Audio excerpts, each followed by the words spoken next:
इकरा,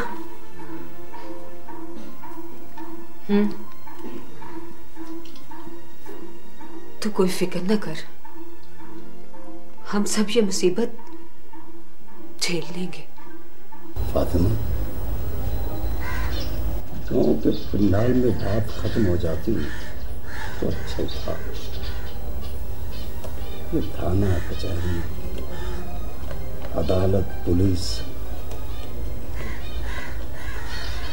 मुझे तो खतरा है इकरा का सच हमारे लिए कोई मुसीबत न खड़ी कर दे।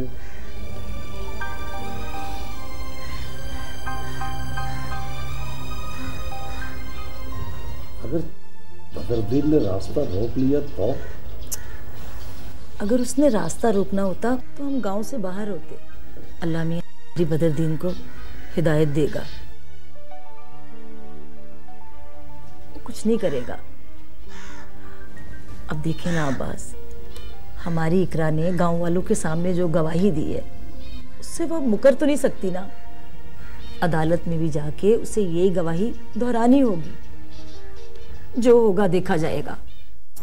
हाँ, वो मैं वकील साहब के पास से आया हूँ जी। क्या कहता है वकील? वो फरमाते हैं जी कि अल्लाह ने चाहा तो पहली ही पेशी पर खान मजीद साहब की जमानत वो करवा लें। ठीक है, मैं भी फोन पर उसे ताकीद कर देता हूँ। तुम अब जाओ। अच्छा जी, वो मैं सांस निकालने लगा था, उधर जाके निकाल लेता हूँ जी।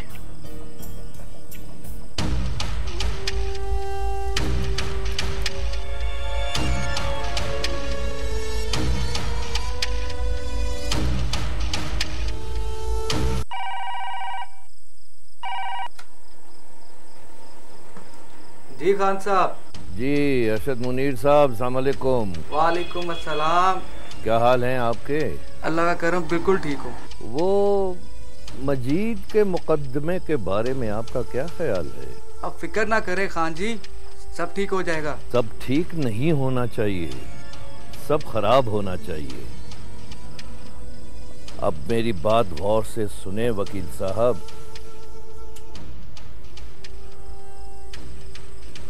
मजीद को जेल से बाहर नहीं आना चाहिए।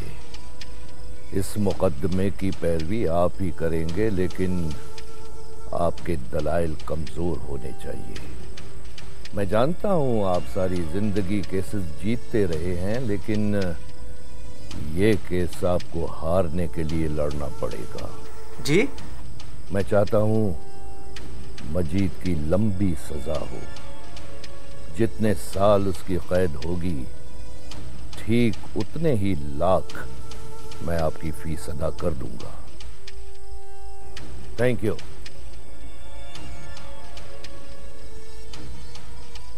मेरा सोतेला भाई खामखा मेरी जायदाद के बंटवारे में हिस्सेदार बन रहा था। अब मुझे यकीन है कि मेरे रास्ते से वो रुकावट खत्म हो जाएगी। फिर मैं अकेला इन तमाम जमीनों, जागीरों और जायदाद का मालिक होगा, और मेरे बाद मेरा बेटा। जदों हौली जेल न मेरा ना, जदों हौली जेल लेना मेरा ना, मैं था मर जानिया वे, मैं था मर जानिया। तू जा। जी। हाय हाय जदों हौली जेल लेना मेरा ना, मैं था मर जानिया वे, मैं था मर जानिया। हाय हाय क्या बात है जीनत, गई थी तो बड़ी थकी थकी सी थी, आई हो तो बड़े हाथ पांव चल रहे हैं तुम्हारे। बात क्या है? सोहरावा, खान बदरुद्दीन की नीयत अच्छी नहीं है। ये क्या कह रही हो जीनत तुम? खान बदरुद्दीन वकील से कह रहा था कि मजीद को जितने साल कैद होगी वो उतने ही लाख रुपए उसे देगा। मजीद को सजा दिलाने में भला खान का क्या फायदा? खान बदरुद्दीन सारी जायदाद का मालिक बन जाएगा और फिर उसके बाद सारी जायदाद कौसर के बेटे तामीर को मिल जाएगी। तो ये बात है। हमें कुछ करना चाहिए सुहरा आपा, ये तो मजीद के साथ बड़ी ज्यादती होगी। कुछ सोचो ना सुहरा आपा। तुम फिक्र ना करो, मैं कोई तरकीब लड़ाती हूँ।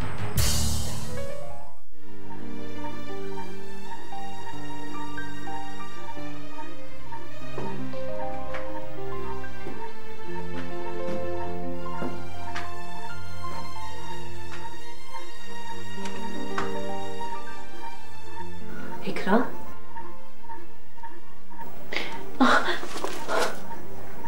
बाजी, आप कब आई? मुझे पता ही नहीं चला। क्या सोच रही थी? शायद अदालत के बारे में सोच रही है ना? नहीं बाजी, मैं तो उन लड़कियों के बारे में सोच रही थी जो मजीद के जुल्म का शिकार हुई है।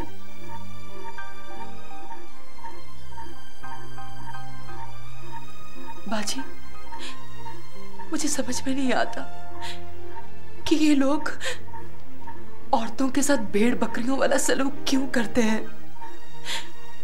ये क्या औरत को अपने पांव की जूती समझते हैं? क्या इन्हें औरत की इज्जत का कोई एहसास नहीं? इन्हें कोई खौफे खुदा नहीं?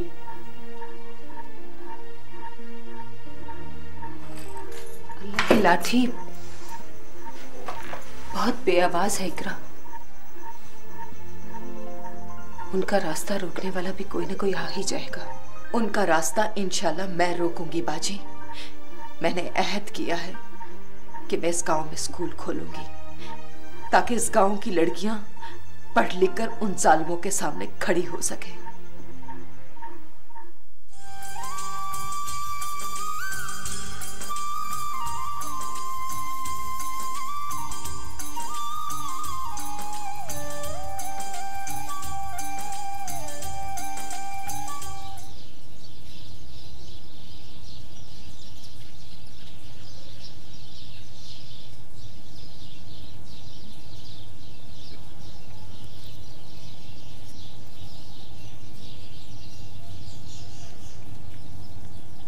ओहो, अल्लाह नजर ना लगाए, सुबह सुबह ये हंसों का जोड़ा कहाँ जा रहा है? आप अगर इजाजत देंगी तो हम जाएंगी, वरना जाकर अपनी छतरी पर बैठ जाएंगी।